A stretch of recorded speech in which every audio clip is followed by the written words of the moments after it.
Criminalize किया जा रहा है प्रोटेस्ट और आलोचना को।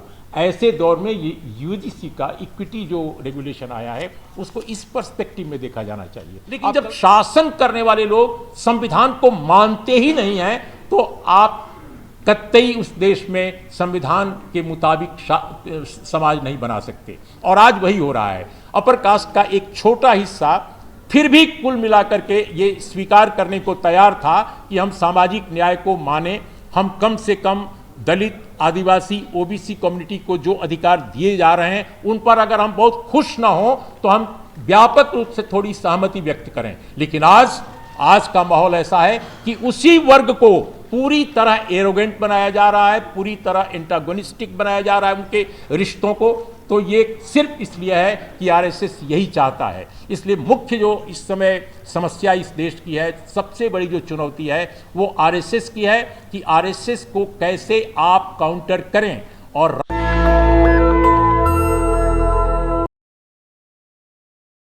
मीडिया पर्सन के नाते मैंने महसूस किया है हाल के वर्षों में, जब से मौजूदा सरकार है, इसके पहले भी जो सरकारें थी उस वक्त भी कोई ऐसा नहीं कि बहुत सामाजिक न्याय के मामले में बहुत दरियादिली थी। लेकिन हाँ, अनेक बड़े काम हो जाते थे जनता के दबाव में और पार्लियामेंटेरियंस के विवेक से। देखिए, आज का जो दौर है,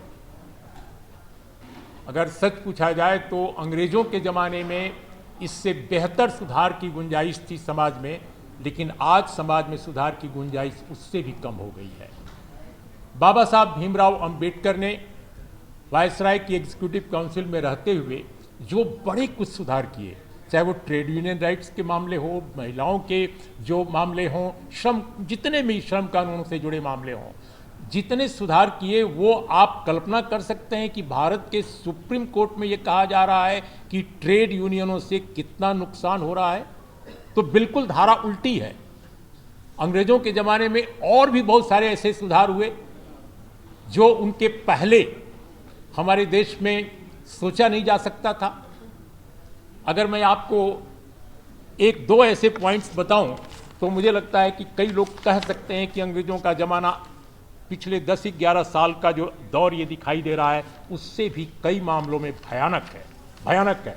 मैं उसकी भयावहता कम नहीं कर रहा हूँ, ये मत समझिए कि मैं अंग्रेजों के ज़माने की तारीफ कर रहा हूँ, लेकिन ये मैं बता रहा हूँ कि ये जो भयावह दौर है ये तो अपने लोगों का है राज, वो तो दूसरों का राज था।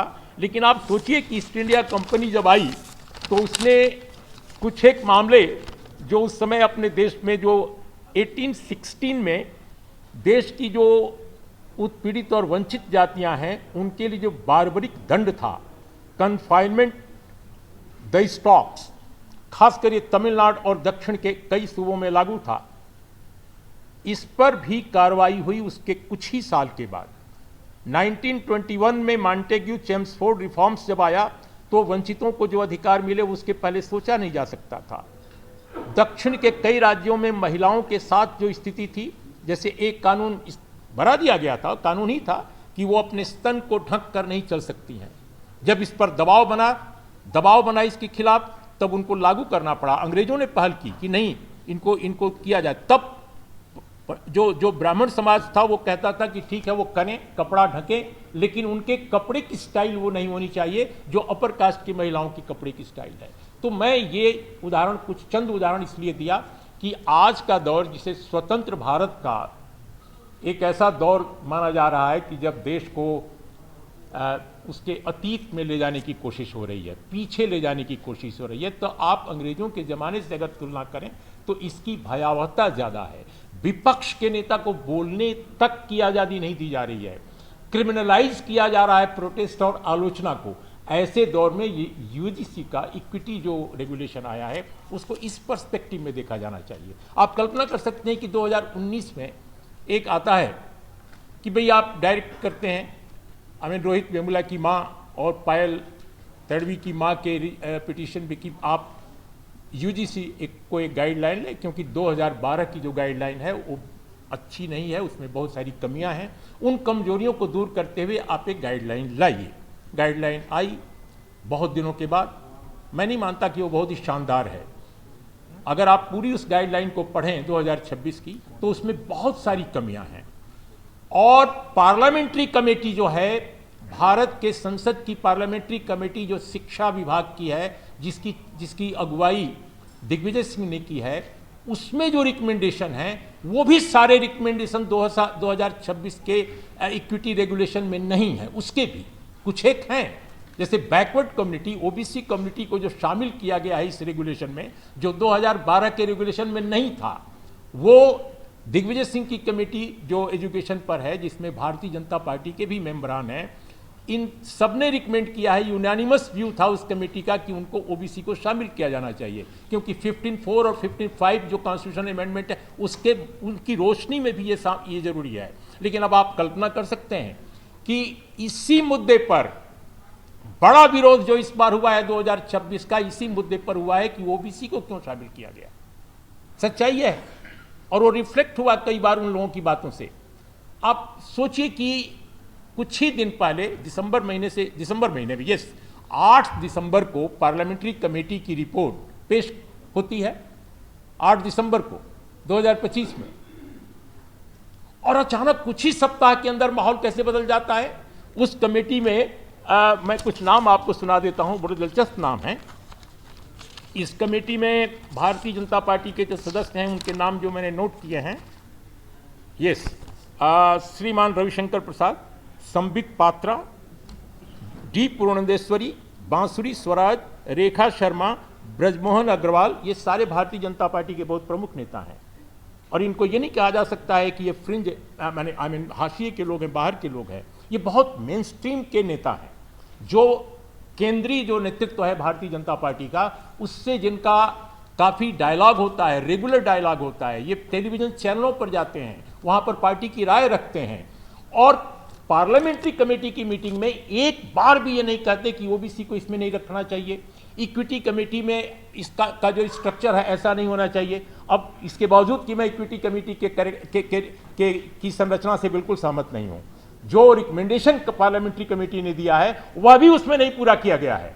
दिग्विजय सिंह कमेटी की रिपोर्ट जो है वो 50% सेवक की बात करती है, लेकिन वो नहीं दिया गया है। दूसरी बात कि उसमें स्पेशल स्टेटस, विशेष आमंत्रित की तरह रखा गया है उनको। तो ये सबसे बात है। लेकिन आप सोचिए कि भारतीय जनता पार्टी के किसी मेंबर ने उस पर अपना नोट ऑफ डिसेंट नहीं लगाया, असहमति नहीं दी। तो ऑल ऑफ सडन क्या हो गया अचानक कि जैसे ही ये रेगुलेशन आया विरोध शुरू हो गया। विरोध इसलिए शुरू हो गया दोस्तों कि मेरी जो जानकारी है एक जर्नलिस्ट के तौर पे, कि आरएसएस बीजेपी को उस समय तक नहीं अंदाज था। सच्चाई ये है, अब आपको मैं बता दूं, भारतीय जनता पार्टी को उस वक्त तक नहीं मालूम था कि ये क्या होने जा रहा है या इस पर भी कोई बावेला हो जाएगा। लेकिन आरएसएस जो है, आरएसएस के कुछ लोगों को लगा कि अरे ये क्या हो गया, ये तो बहुत भयानक चीज है। और ये सारे लोग उत्तर भारतीय थे, इसमें कोई न तो दक्षिण भारतीय था, न कोई मध्य भारतीय था। और बाकायदे दिल्ली में मीटिंग हुई। मैं मीटिंग का वेन्यू भी जानता हूं, लेकिन मैं नहीं बता रहा हूं, कोई जरूरत नहीं है उसकी। और यहां पे मीटिंग हुई और कुछ लोगों को डिप्यूट किया गया। जैसे एक बात याद है ना आपको, जब उस सत्ता में नहीं थे तब भी एक बार गणेश जी पूरे देश में दूध पीने लगे थे। ठीक उसी तरह उन्होंने प्लान किया, योजना बनाई कि इसको कैसे मुद्दा बना दिया जाए पूरे देश का। और अचानक कुछ लोगों को खड़ा कर दिया गया कि भाई इसको तो मुद्दा बनाना है, और उन्होंने मुद्दा बना दिया। जब मुद्दा बना दिया तब बीजेपी को फूंका गया, अरे तुम लोग कैसे हो भाई, तुम लोग पार्लियामेंट में जाते हो, सरकार चलाते हो, तुम लोग को ये बात नहीं मालूम कि क्या क्या हो रहा है। हमारे लोग नाराज हो जाएंगे, जो हमारा कोर वोटर है, जो हमारा न्यूक्लियस है, वो नाराज हो गया है। आप देखिए जो कार्यकर्ता से कथावाचक बने हैं वे लोग एक्टिव हो गए, जो आरएसएस के बहुत अंदरूनी लोग हैं, अंदर के लोग हैं, वे लोग एक्टिव हो गए। ऐसे जर्नलिस्ट जो हार्डकोर आरएसएस के हैं वो एक्टिव हो गए। तो ये पूरा का पूरा मामला दोस्तों, ये अपर कास्ट बनाम लोअर कास्ट का नहीं है, ये बेसिकली आरएसएस बनाम भारतीय जनता के बीच का मामला है।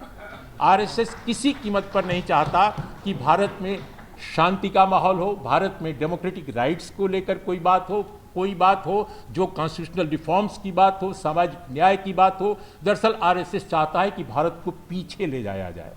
जो भारत खड़ा है 1947 के बाद से और जिधर जा रहा है उससे बिल्कुल उल्टी दिशा में ले जाया जाए। वो संविधान नहीं मनुस्मृति की तरफ जाए, वो उसी तरह से जाए जैसे एक जमाने में हमारे देश के लोग रहते थे, जो शिक्षा पाने का अधिकार सिर्फ कुछ जातियों का था, कुछ समुदायों का था। बहुत सारे हमारे राजपूत लोग उत्तर प्रदेश बिहार में इस समय कूद रहे हैं कि उनको काफ़ी कुछ हो गया है और वो उनकी कतार में खड़े हो गए हैं जो पहले इस देश पर राज करते थे। लेकिन उनको मालूम नहीं है कि उनको भी एक ज़माने में कोई अधिकार प्राप्त नहीं था। उनको तो यह भी अधिकार नहीं मालूम, उनको तो ये भी नहीं बताया गया, कहा गया कि तुम क्षत्रिय हो, ये भी अधिकार छीन लिया गया था। और बाकायदे एक दौर में कहा गया कि क्षत्रिय बचे नहीं है, परशुराम ने सबको खत्म कर दिया, इसलिए क्षत्रिय है ही नहीं है। बाद में उनको, बहुत बाद में उनको क्षत्रिय का दर्जा दे दिया गया और वो अंग्रेजों के जमाने की बात है, ईस्ट इंडिया कंपनी की बात है। और ये मेरी एक खोज नहीं है, इस देश पर कास्ट पर बेहतरीन काम करने वाले एक बेहतरीन पत्रकार ने कास्ट प्राइड नाम की अपनी किताब में लिखा है, जो इसके पहले टाइम्स ऑफ इंडिया में बड़े पद पर काम करते थे। अचानक मेरे दिमाग से उनका नाम निकल गया है। If you anybody can remember his name, कास्ट प्राइड जिन्होंने किताब लिखी है, उसमें बाकायदे रिसर्च उस आदमी ने किया है और उसमें ये सारी बातें कही हैं जो मुझे अचानक याद आ गई, तो मैं आपके सामने ये रख रहा हूँ। तो इसलिए ये लड़ाई बहुत बड़ी है और निश्चित रूप से जब समाज में रिफॉर्म्स को लेकर सोच के स्तर पर, विचार के स्तर पर बेहतर काम हो रहा होता है, उस समय जो लोग नापसंद भी करते हैं वंचित जातियों के को अधिकार से लैस करने में, वे लोग सहमति का एक उनके बीच में दायरा बन जाता है। कॉन्स्टिट्यूशनल जो बॉडीज हैं, जो एडमिनिस्ट्रेटिव बॉडीज हैं, उनके दिमाग, उनका मिजाज भी बदल जाता है। जैसे आपने देखा होगा, जब मंडल आया तो बहुत विरोध हुआ, लेकिन मंडल जब लागू हो गया तो लोगों ने एक्सेप्ट कर लिया, स्वीकार कर लिया। लेकिन जैसे ही सरकारें बदली बाद के दिनों में फिर वही स्थिति हो गई। तो क्या मतलब है? इसका मतलब है कि अगर आप शासन में हैं, अगर शासन करने वाले संविधान के साथ खड़े हैं तो समाज को बेहतर दिशा में ले जाया जा सकता है। लेकिन जब शासन करने वाले लोग संविधान को मानते ही नहीं हैं तो आप कतई उस देश में संविधान के मुताबिक समाज नहीं बना सकते। और आज वही हो रहा है। अपर कास्ट का एक छोटा हिस्सा फिर भी कुल मिलाकर के ये स्वीकार करने को तैयार था कि हम सामाजिक न्याय को माने, हम कम से कम दलित, आदिवासी, ओबीसी कम्युनिटी को जो अधिकार दिए जा रहे हैं उन पर अगर हम बहुत खुश ना हो तो हम व्यापक रूप से थोड़ी सहमति व्यक्त करें। लेकिन आज का माहौल ऐसा है कि उसी वर्ग को पूरी तरह एरोगेंट बनाया जा रहा है, पूरी तरह एंटागोनिस्टिक बनाया जा रहा है उनके रिश्तों को। तो ये सिर्फ इसलिए है कि आरएसएस यही चाहता है। इसलिए मुख्य जो इस समय समस्या इस देश की है, सबसे बड़ी जो चुनौती है वो आरएसएस की है कि आरएसएस को कैसे आप काउंटर करें। और राजनीतिक दलों की जो स्थिति इस देश में है दोस्तों, उसमें आई एम वेरी सॉरी, वो इसको काउंटर नहीं कर सकते। जो लोग समझते हैं कि आप कोर्ट कचहरी से इसको काउंटर कर सकते हैं, वो नहीं कर सकते। आप देख लीजिए क्या हाल है जुडिशरी का। इंदिरा जयसिंह जी से ज़्यादा तो मैं नहीं बता सकता हूं कि क्या हालत है इस समय जुडिशरी का। मीडिया का जहां तक सवाल है, मीडिया पहले भी ऐसा था, लेकिन आज निकृष्टतम रूप में है। आज वो निकृष्टतम रूप में है। पहले भी मीडिया अपर कास्ट डोमिनेटेड था, आज भी है, लेकिन पहले मीडिया में थोड़ी गुंजाइश हो जाती थी कभी कभी अच्छी बात कहने की या अच्छी बात को आगे ले जाने की। कुछ अपॉइंटमेंट्स होने लगे थे वंचित समाज के लोगों की। आज क्या हो रहा है? वंचित समाज के लोग जो मीडिया में आए थे उनको बाहर किया जा रहा है। उत्तर भारत में तो एक भी, संभवतः दो एडिटर आज तक वंचित समाज से आए, दो या तीन, अधिक से अधिक। दक्षिण भारत में भी बहुत कम। मुझे याद है कि 1999 में इस देश के राष्ट्रपति के.आर. नारायणन थे, 2002 तक, याद है ना? के.आर. नारायणन जो हमारे वाइस चांसलर थे एक जमाने में, वो भारत के राष्ट्रपति हो सकते थे 1999 में, लेकिन भारत में उस वक्त एक भी दलित, वंचित समाज का, ओबीसी समाज का एक भी संपादक नहीं था पूरे देश में। और वही स्थिति आज भी है। इस समय भी कोई नहीं है। 20 में 2-3 लोग हुए, दो या तीन लोग, जहां तक मैं समझ पाता हूं। तो भारत का मीडिया, आप कल्पना कर सकते हैं कि ऐसा मीडिया है जो सरकार कहती है, जो आरएसएस सोचता है, जो बीजेपी सोचती है, वही मीडिया बोल रहा है। मेन स्ट्रीम मीडिया की बात मैं कर रहा हूं। तो जब के आर नारायणन की बात जब मैं कर रहा था तो रॉबिन जेफरी उसी समय भारत आए थे। रॉबिन जेफरी एक हिस्टोरियन है जो मेलबोर्न यूनिवर्सिटी में उस समय थे, आजकल सिंगापुर में हैं, काफ़ी बुजुर्ग हो चुके हैं, लेकिन भारत पर अब भी लिखते हैं। उन्होंने कहा कि मैं पूरे देश में घूम डाला, मुझे के आर नारायणन भारत के राष्ट्रपति एक दलित जरूर मिले और दिखे, लेकिन एक भी पत्रकार मुझे नहीं मिला जो दलित कम्युनिटी का हो कि मैं कह सकूं कि ये कोई बात दलित समाज की अपने मेन स्ट्रीम मीडिया में कह सकता है। तमिलनाडु में उनको एकमात्र दलित एक पत्रकार मिला जिसका नाम था रविंद्रन, सम रविंद्रन, आई डोंट नो, और वो संभवतः कम्युनिस्ट पार्टी ऑफ इंडिया के एक मुख्य पत्र में चेन्नई में काम करते थे, जिन्होंने एक अपर कास्ट की लड़की से शादी की थी और उस शादी में करुणानिधि साहब भी गए थे और उस शादी में और भी बहुत सारे लोग गए थे। तब पहली बार पता चला कि वो दलित कम्युनिटी से आते हैं, मिस्टर रविंद्रन। इसके पहले कोई उनको जानता नहीं था, बहुत अच्छे ट्रेड यूनियन लीडर भी थे मीडिया के में। तो ये जो स्थितियां अपने समाज में है कि मीडिया, न्यायपालिका, जुडिशियरी, सब जिस तरह की संरचना इस देश में है और जो बरकरार है, जब तक एक बड़ा सामाजिक सुधार आंदोलन अपने देश में नहीं होता है, जो साउथ में हो चुका है, नॉर्थ में वो नहीं है। पॉलिटिकल पार्टीज के बारे में किसी ने जरूर कहा, आई थिंक मनोज झा ने कहा कि वो इलेक्शन लड़ने वाली मशीनरी के रूप में तब्दील हो गई हैं। उत्तर भारत की सबसे बड़ी समस्या यही है, क्योंकि बहुत बड़ी पॉपुलेशन है, पार्लियामेंट में सबसे अधिक संख्या ये भेज रहा है उत्तर भारत, और मैं समझता हूँ कि डिलिमिटेशन के बाद ये संख्या और बढ़ जाएगी। पी विल्सन साहब यहाँ हैं, उन लोगों को सोचना होगा कि वो लोग कैसे अपनी संख्या को बचाएं ताकि बेहतर किस्म के लोग कम से कम दक्षिण भारत के यहाँ आएँ। उत्तर भारत की स्थिति ऐसी हो जाएगी कि पूरे देश में जो भी कानून पास होगा उस कानून में डिसेंट असहमति जाहिर करने वाला भी कोई व्यक्ति नहीं बचेगा, या बचेंगे तो बहुत ही कम बचेंगे, उनकी आवाज को कुचल दिया जाएगा।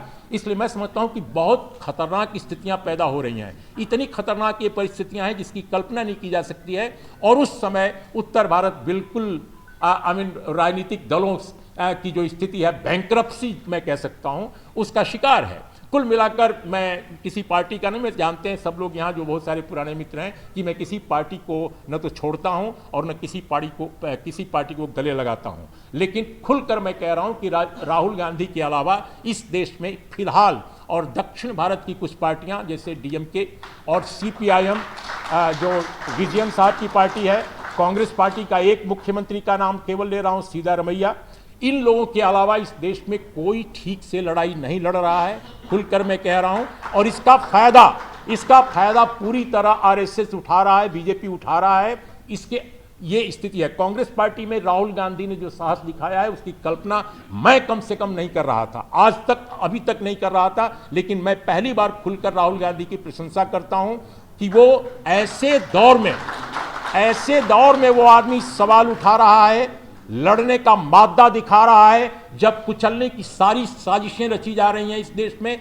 आप कल्पना कर सकते हैं कि मेन स्ट्रीम अपोजिशन पार्टी के प्रोटेस्ट को क्रिमिनलाइज किया जा रहा है, आलोचना और असहमति को क्रिमिनलाइज किया जा रहा है। तो सोचिए, रतन लाल एक प्रोफेसर के तौर पे, या आप जेएनयू का कोई स्टूडेंट, यहां प्रियंका बैठी है, प्रियंका, अगर ये लोग कुछ करेंगे तो इनके साथ क्या होगा? ये तो महज प्रोफेसर हैं।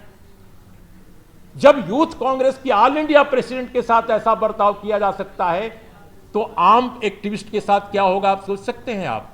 तो दोस्तों, बहुत खराब दौर है उत्तर भारत में, खास तौर पे जो हिंदी हार्टलैंड है उसकी बात मैं कर रहा हूं। तो आप लोग सोचिए, ये काम पॉलिटिकल पार्टीज नहीं कर सकती हैं। पॉलिटिकल पार्टीज केवल चुनाव लड़ने की मशीन में तब्दील हो गई हैं, और अब जरूरत इस बात का है कि सामाजिक स्तर पर, सांस्कृतिक स्तर पर इस लड़ाई को आप ले जाएं। अगर आप इस लड़ाई को नहीं लड़ेंगे तो मैं नहीं समझता कि इससे आप पार पाएंगे। कुछ भाषण भूषण हो जाएंगे, कुछ मंच सज जाएंगे, लेकिन इससे कुछ बदलेगा नहीं।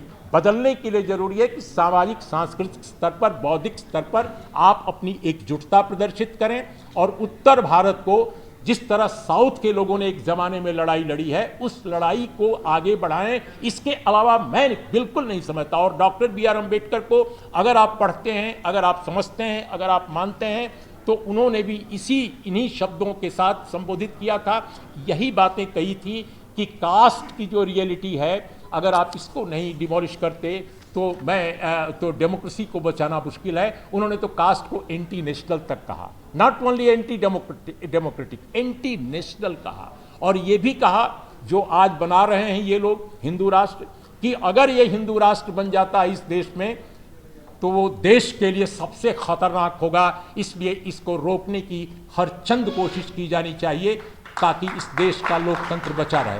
तो इन शब्दों के साथ दोस्तों बहुत बहुत धन्यवाद, शुक्रिया, नमस्कार। नेशनल दस्तक की आपसे गुजारिश है कि अगर इसको बचाना चाहते हैं तो नेशनल दस्तक को सब्सक्राइब करने के लिए रेड कलर के सब्सक्राइब बटन को दबाएं, फिर बेल आइकन की घंटी दबाएं। नेशनल दस्तक को बचाने के लिए बहुत जरूरी है कि हर खबर को शेयर करें, लाइक करें, कमेंट जरूर करें।